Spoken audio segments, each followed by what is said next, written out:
Hello. Well, this program has been requested by you, my many subscribers and members. So what is it? Well, in the past, I have explained aspects of photo technique such as spot metering and focusing, choice of camera and lens. But what you want to know now is how I bring everything together. That is, from start to finish. From the idea being born up there in my head somewhere until the final photograph, whether it's for publication or for something like YouTube, for example. Now, I'm not going to pull any punches. You won't like everything I say, but I shall be honest with you and true to myself, and that really is what matters. So here comes the program. Whenever I take a photograph, I have in mind the end game. What will it be used for, or will it just sit on my hard drive? You may argue that this takes the pleasure out of photography, but I want my images to live, not just for now, but forever, including when I have gone and not ending up in a bin. YouTube is a wonderful facility to prevent this, and it is free to use, so it won't die with you. My technique comes with a photo health warning. It won't work for everyone, but it works for me. I start with research, sometimes weeks or months ahead of a trip.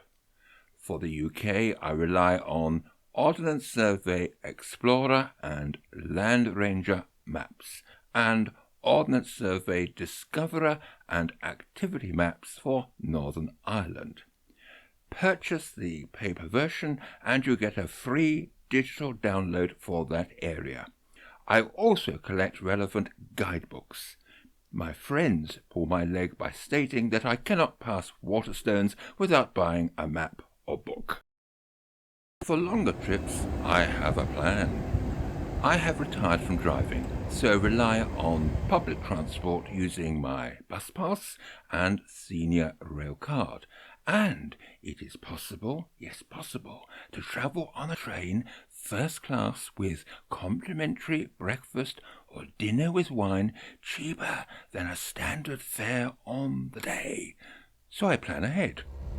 Also, I get to see the view, especially from the upper deck of a bus, useful for future trips that otherwise would be missed.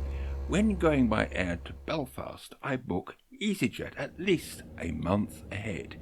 It is much cheaper and pay the supplement for a window seat. When going by air, I travel light, so that my rucksack can be stored underneath my seat and not in a hold, which will normally cost extra.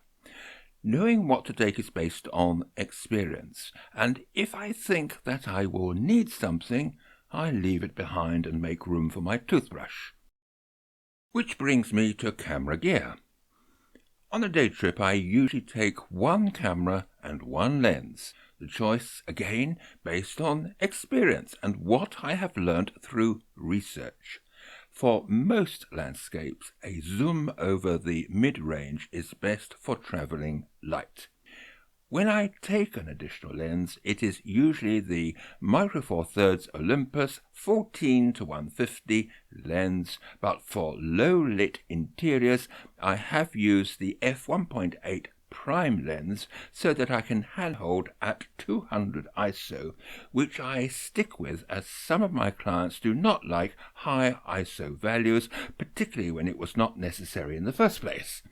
I will take an extra camera body on longer trips, and a smartphone can be useful when everything else fails and whilst on the move when the camera is packed away. I do not over-customize the camera controls, particularly if I cannot backtrack. Saving to RAW gives more control in post-production, with the luxury to change my mind later, and I'm very good at that. When adjusting raw files, I make sure that any changes do not overwrite the original file, instead saving changes to a carriage file that can be altered or deleted. Lightroom is particularly good in offering this. Furthermore, I always archive the original raw file with the carriage file, but not the JPEG copy, which might be the outcome for the project in hand. That information is in the archived raw file, which can be altered if the next project demands it. I normally set white balance, metering mode, and exposure compensation. I shoot mostly on program mode because I have the facility to change apertures and shutter speeds without going into the dedicated mode, and this is usually quicker. In low light, such as an interior at 200 ISO, program will default to the widest aperture. It is quicker if other people are about and could wander into your carefully chosen composition.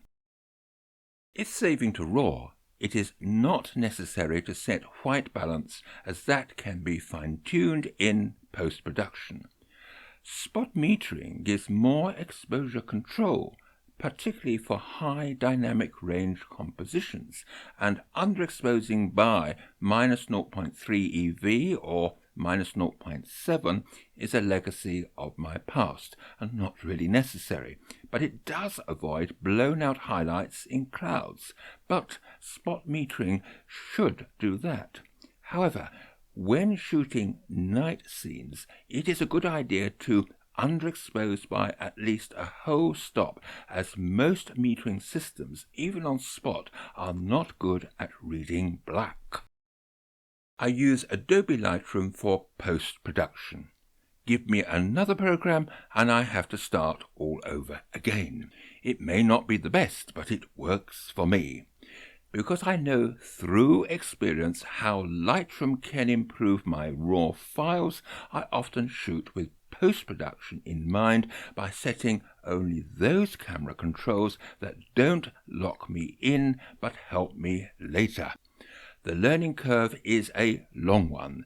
In publishing, a certain high standard is expected, but the fine detail is not of concern. OM System and Olympus cameras have inbuilt image stabilizers, and in some lenses too, such as the 12-100 Pro. When used together, the image stabilization is incredible, unthinkable a few years ago. I therefore hand-hold everything. This gives more flexibility regarding viewpoint. On a shoot, I don't advertise that I am a photographer, and whilst that may not matter for landscapes, in towns with other people milling around, my presence has never been challenged. When I prepare for a shoot, I check the weather forecast from several sources, which don't always agree. If I haven't pre-booked a day or period, I will consider changing the date, but I always have a plan B. For example, on a recent trip to Salisbury, after viewing the BBC weather forecast, I moved my visit back one day. Just as well, but I wasn't so lucky at Edinburgh, so I had to use plan B. Whilst some landscape subjects benefit from moody lighting, much of my market, such as calendars and magazines, require a sunny day. What you think may work commercially is not always the case. Some years ago, whilst taking photographs for a holiday brochure, they stated no sunsets or golden hour images. My objectives can be wide-ranging, so I don't use filters. Even if they are successful in what they intend to achieve, I can't backtrack. If I can achieve things in post-production, I will take that route so that I can change my mind or that of the client. A filter can protect the lens, so can a lens hood.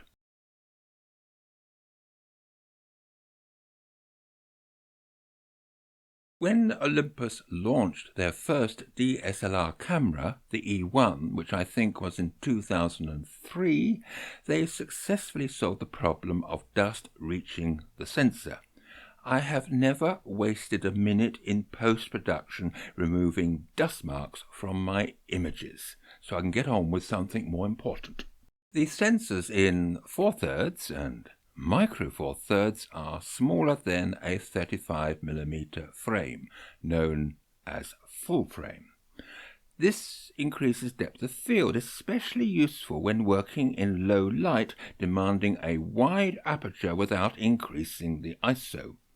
This does not restrict reducing depth of field, and any photographer with a traditional knowledge of photography will not find it difficult to choose the right lens and the right aperture. So you have the best of both worlds, don't you? And some of my other programs describe how this is done. Micro Four Thirds is sometimes ridiculed as having not sufficient quality for A3+ prints or publication. Nonsense.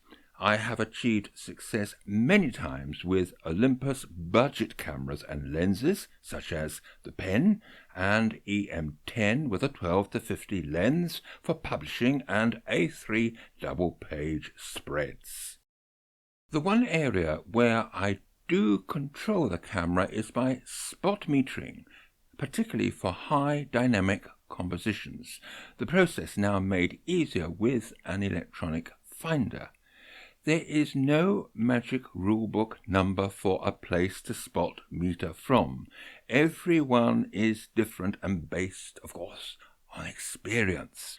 Broadly, though, I meter near a highlight with post-production in mind, where highlights and shadows can be corrected without lessening the image's quality. But like anything artistic, it takes practice.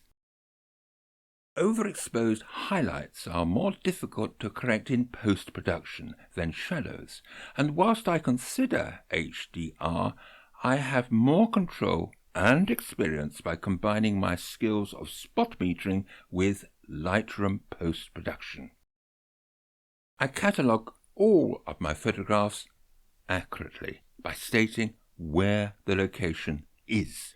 It need not be a time-consuming job.